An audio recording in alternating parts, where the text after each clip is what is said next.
আজি লাখ লাখ লাখ লাখ নহয় গোটেই পৃথিৱীৰ মানুহৰ এটাই প্ৰশ্ন, এটাই সন্দেহ আৰু এটাই দুখ।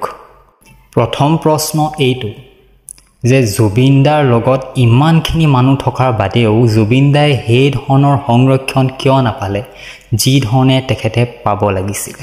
জুবিন দা পানীত জাপ মৰাৰ পাছত স্পষ্টভাৱে ভিডিঅ'ত আমি দেখিব পাইছোঁ যে তেখেতৰ শৰীৰটো অস্বাভাৱিকভাৱে অস্থিৰ হৈ পৰিছিল, কিন্তু তাত থকা কোনেও গুৰুত্ব দিয়া নাছিল।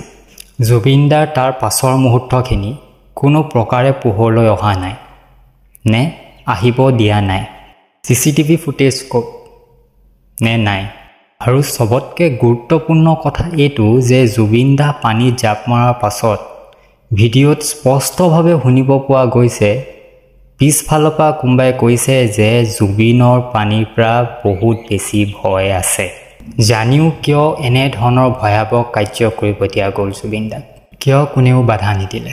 আৰু লগতে এটা হোৱাটছএপ কনভাৰচেশ্যন যোনটো চবতকৈ সন্দেহজনক আৰু ৰহস্যজনকো।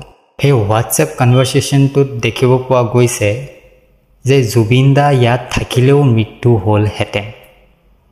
সেইষাৰ কথাই কি বুজাব বিচাৰিছে? বহুত সন্দেহজনক, ৰহস্যজনক আৰু দুখজনক। ইয়াৰ ওপৰত উচিত তদন্ত হ'ব লাগে আৰু সকলো ৰহস্য অসমৰ ৰাইজৰ আগত পোহৰলৈ আনিব লাগে। ধন্যবাদ।